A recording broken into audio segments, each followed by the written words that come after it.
The book I chose to read was Junie B. Jones and the Stupid Smelly Bus from Barbara Park's Junie B. Jones series. In this story, Junie B. is just starting kindergarten, which means she has to start riding the bus, and that can be a scary thing to do. She thinks the bus smells like egg salad, has screechy brakes, no glove compartment for Kleenex, and is filled with pushy boys and girls. Rather than riding home in the bus, Junie decides to hide in a classroom closet when it's time to leave school. After that, she roams through several rooms trying out a variety of school supplies and equipment in the nurse's office, while her teacher and others are trying to find her. Finally, her mom, teacher, and others find her, and Junie's mother arranges for Junie to sit with a girl from her class on the bus the next day. I used to read some of these books from the series when I was little, but I had a very different reading experience now that I am an adult. The author's characterization of a kindergartner is pretty spot on, and the tone and word choice used throughout put myself, as the reader, in the mindset of a kindergartner. Grammatical errors are presented throughout this book to give insight into the life of an elementary schooler. Made-up words such as bestest or paschetti are just a couple of examples that are used in the story to put the reader in Junie B. Jones' shoes. I thought I found this book pretty funny at times because it reminded me of my kindergarten class that I was in for practicum.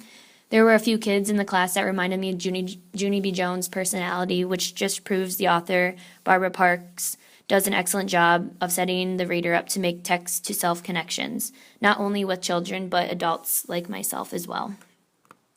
The only critique that I would give to this book would be the liberal use of the words stupid and hate. At times, I did find myself thinking these words are a bit overused and might give the reader a wrong impression. For example, on page 16, it says, "Then I unzipped one." "Hey, don't!" yelled Jim. He zipped it up again. Then he moved to the seat in front of me. "I hate that, Jim." And on page 24, "I hate this stupid dumb circle," I hollered. Phrases like this and words like hate and stupid might portray a negative example to some of the young readers. While reading the story, I realized there's no way escaping these words because they're presented pretty frequently throughout it. I've had a lot of students in my own personal classrooms come up to me and ask, "Stupid is a bad word, isn't it?" So this might be a little tricky because young readers who don't fully understand the meaning of the word yet might hear adults use it in a normal context, but we just have to be aware of how we expose it to them at a young age. If I were to read this story aloud to a classroom, I would really have to emphasize how some of the messages in this story are not acceptable or okay to do in real life. For example, on page 7, while Junie was in a parent-teacher meeting, a classmate and his mother walk through the classroom, and she says, "The boy was hiding behind his mother and acting very babyish. I can beat that boy up, I think." As a teacher, I would make it clear to my students that saying you would beat up another classmate is not appropriate or nice to say, and then I would focus their attention on why that student was maybe hiding behind his mom, which would allow the students to sympathize and relate to that boy because maybe he was just scared to meet his teacher for the first time.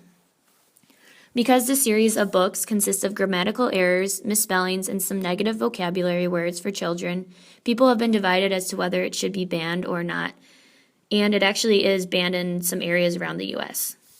Parents often view this spunky kindergartner as a negative example due to her troublemaking, name-calling, and talking back to teachers. Adults don't want their children picking up bad behaviors, vocabulary, or speech patterns from a book like Junie B. Jones. I believe if a parent or teacher or any other adult does not think Junie B. Jones is an appropriate book to read to their children or students, then they should just simply not introduce them to it.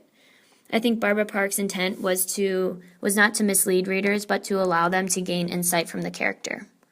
The whole point of writing from a young girl's point of view is to demonstrate what being a child is like. Adding dimension to Junie B. Park truly shows the curious and obnoxious personality of a